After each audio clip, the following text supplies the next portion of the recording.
So, Jake Browning's first NFL start was on Sunday. And we saw the first drive, the offensive line looked like it was one of the worst we have ever seen. After that, they kind of came back down to earth, and they played a lot better. And when I say a lot better, I mean the best they have played in the last 4 or 5 weeks.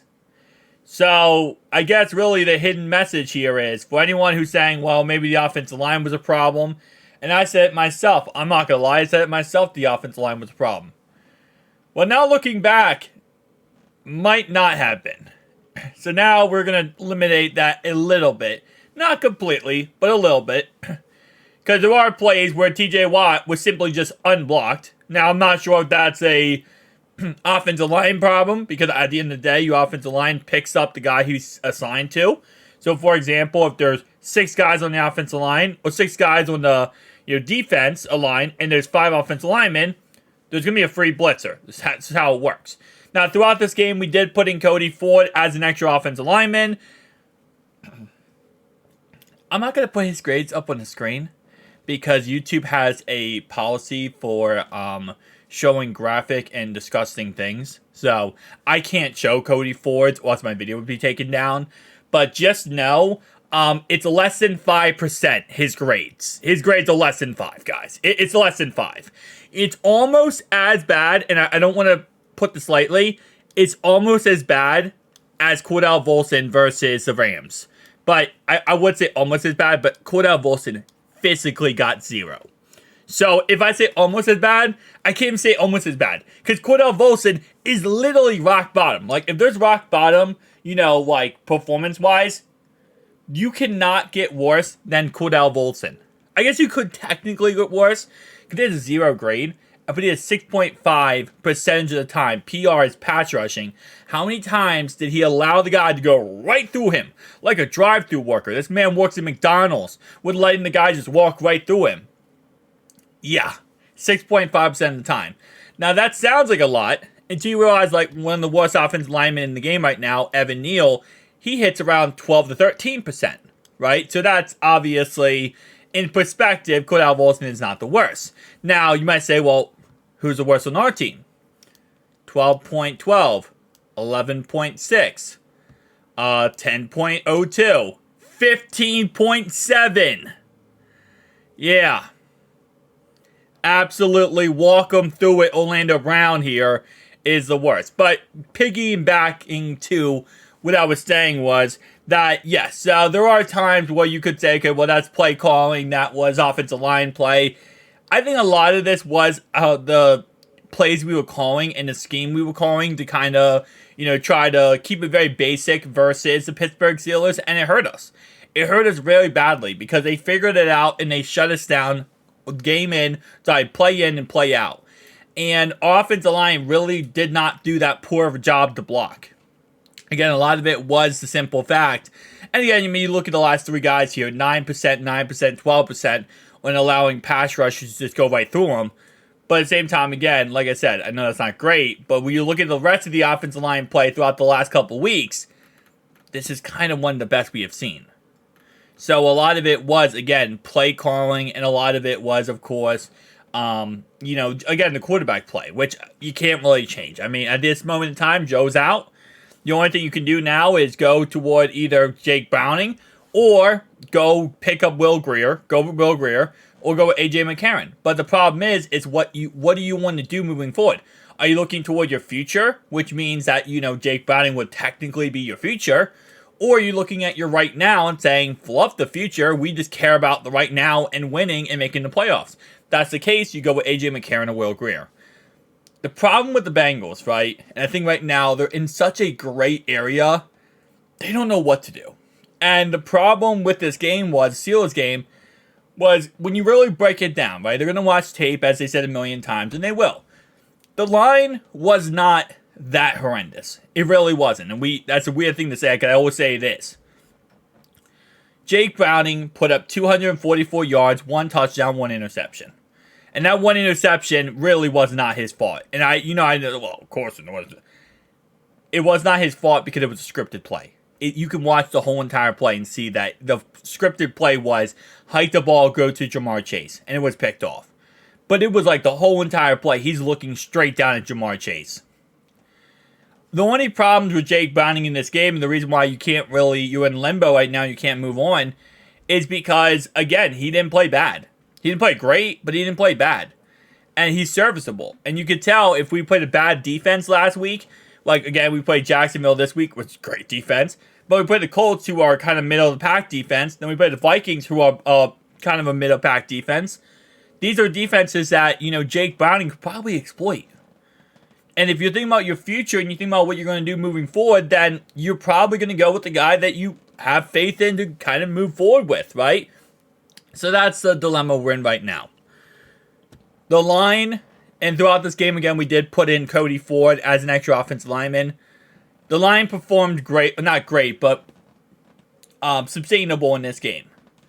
So now, if you're going back to the drawing board and you're, obviously, I say sustainable, a right tackle and left tackle comes in at grades of red, 40 or less, and a 9 to 12% on either side. But if you're going back to the drawing board here, it's very obvious that what you need to do is work on play calling. To work on play calling, you have one of two options. Number one, you can't blame the offensive line. We ran the ball 8 times. Our offensive line actually did really good in the run blocking game. There was 8 rushes.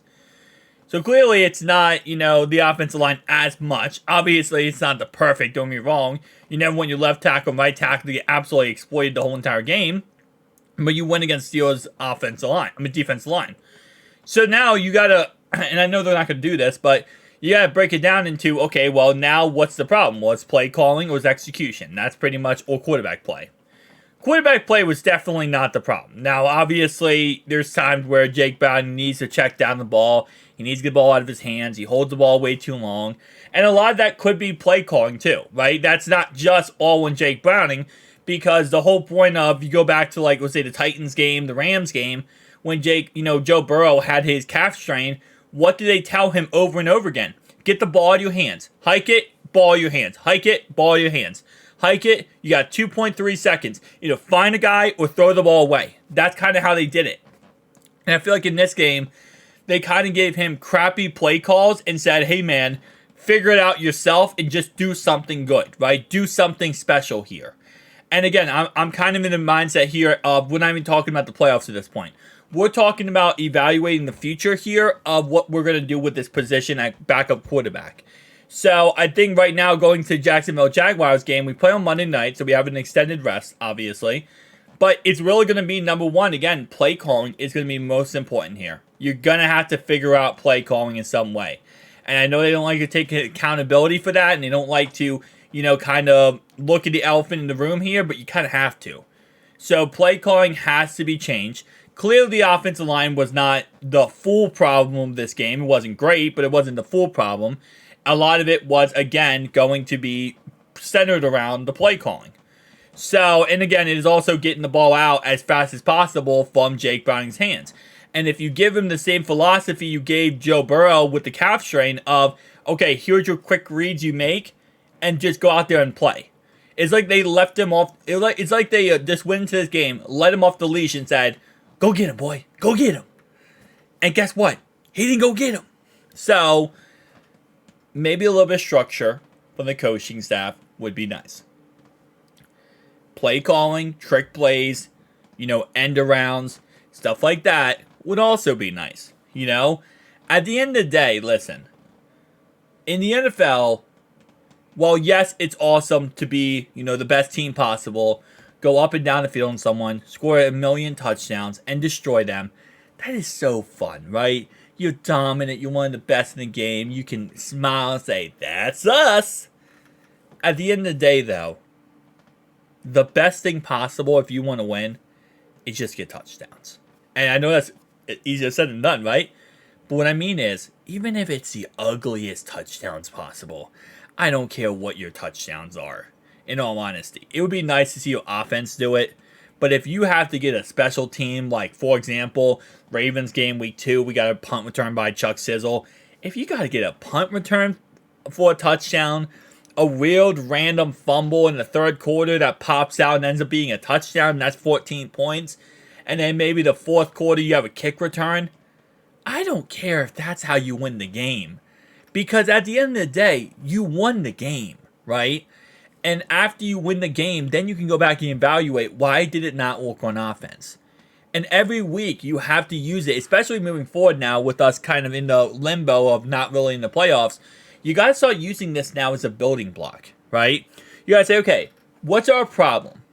Our problem is A. How are we going to fix A? Come up with, again, over the next 6 games, come up with 20 or 30 solutions on how to fix A. And again, here's the thing. This is what really ticks me off, and I don't think they're going to do this, and it really irks me, is you got to get out of your ways, okay? You got to get out of the mindset of, well, no, we already got the solution for A. Here's the solution. We're going to keep trying to get that to work. No. Come up with 20 different solutions, right? And I'm not saying completely change from that solution you have for A and just go willy-nilly off the cliff to another solution. No, just kind of implement small things. See what works. Okay, we want to end around here. Okay, we ran this play. We did this, we blitzed this. We did that. Like, try different things. You have 6 games now where you might not make the playoffs, okay? And it's possible, good chance now you won't make the playoffs. Now you're evaluating. Now you got to use this time. In the NFL, time is something that is almost impossible to contain. It's almost impossible to keep, right? Because at the end of the day, time moves so fast in the NFL. Players retire, players get hurt, coaches get fired. Everything just moves so quickly. It's almost impossible to have that time to sit there and say, okay, we got 6 games, we're not in the playoffs, we got to evaluate. And this is how losing teams, you wonder why losing teams never get better? A team's 1-11, Panthers, and this season, they're 1-11 again. Why are they? Because they do not use this time to evaluate. They use this time to sit there, make excuses, tell him, why you're not successful, why you're not great. There's actually a quote from Rocky, and I actually want to kind of play this real fast. I know this is getting a little bit metaphorical here, but I gotta play this video real fast. You're not a quitter. If you know what you're worth, now go out and get what you're worth. But you gotta be willing to take the hits and not pointing fingers saying you ain't where you want to be because of him or her or anybody. Cowards do that, and that ain't you. You're better than that. I just wanted to play that small snippet because I think it's the best way to put this moving forward. And that's why a lot of these losing teams, they stay losing. They stay in limbo. They stay in purgatory because they don't sit there and make the reason why they're winning and why they're losing and figure out what's wrong. All they do is say, okay, we're going to fire everyone, go get a draft pick, and change around this team. And it doesn't work. It doesn't work for 10, 15, 20 years. So my point in all this is these last 6 games here, there has to be the truest evaluation possible. Listen, you have a Super Bowl window with Joe Burrow. Yes, you might say, well, we're going to lose some players this offseason, and this Super Bowl team's going to start to fall apart. It will, to a certain degree. You're going to franchise tag T. Higgins, most likely, bring him back for another year. Then you're going to lose probably Cheeto, DJ Reader, Tyler Boyd. You're going to lose these guys that are key critical players to your team. But then you're going to have to draft these players. You're going to have to evaluate these players. Get better. And just keep grinding. I mean, at the end of the day, I know it sucks. And it does suck. Don't get me wrong. But you can't sit there. And again, as Rocky says here, that's what quitters do. You can't sit here and say, oh, well, we're stuck in our ways. We're going to keep doing the same mindset and never change. Because the definition of insanity is doing the same thing on repeat and expecting a different result. That is what we're doing right now. We are insane. We are taking the same philosophy, doing it over and over again, expecting something different to happen. It's going to happen different when you play a bad team. It's not going to happen when you play a good defense. Tell me down below your thoughts and opinions. See you guys in the next one. Peace out.